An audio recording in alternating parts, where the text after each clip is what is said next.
Sigma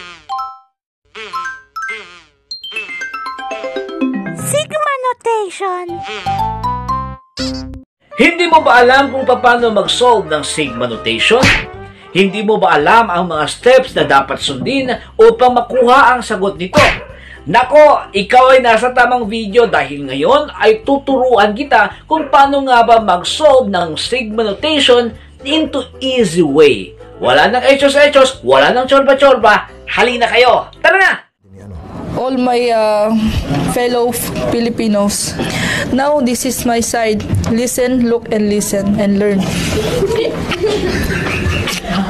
Bago tayo magsimula, kailangan muna natin kilalanin kung ano nga ba ang pinag-uusapan natin. At ito ang sigma notation.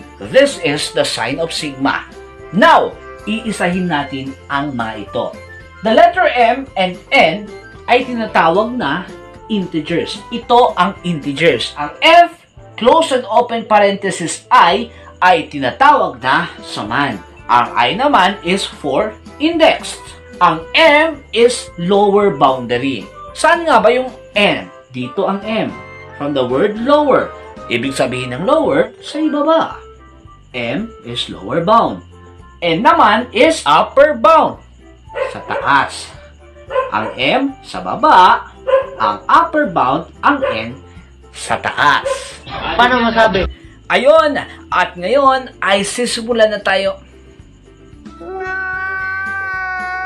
At ngayon ay magsisimula na tayo mag-solve into easiest form ng sigma notation. First, we need to write the sigma notation sign. At ang ating given ay equals to 2. Ang ilagay natin sa mindset natin, ang nasa baba is ang first. Nasa gitna ay ang sum. At ang nasa taas, which is 4 ang ating given, ay ang last. Ang nasa baba ay ang first. Ito ay ang sum. Ang nasa itaas ay ang last.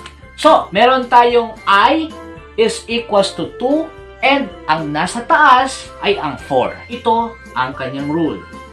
3i minus 1. Ang tawag dyan ay ang rule. So, now, paano nga ba tayo mag-solve? Close parenthesis, 3. Ano to? Of course, 2 minus 1. Anong kasunod ng 2? 1, 2, 3. Of course, 3. So, lagyan muna natin ng plus dito. And then, open parenthesis, 3. Open and close parenthesis, 3 na naman.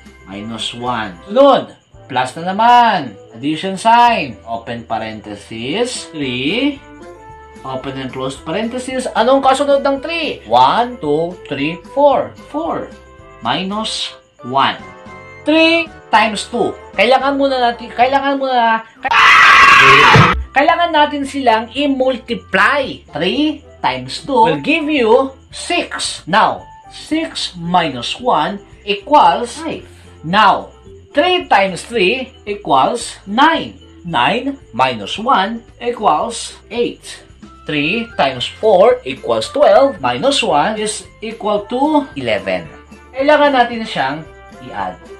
5 plus 8 plus 11 will give us 24. And this is the answer of our sigma notation.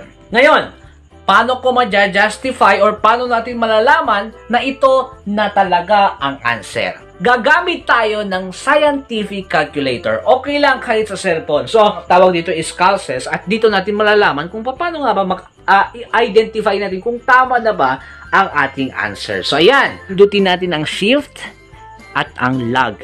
Ayan. So, makikita nyo, ayan, andyan na ang sign ng sigma. Next, ano nga ba ang kasunod ng I is 2. So, lagyan natin ng 2. Sa taas naman ay 4.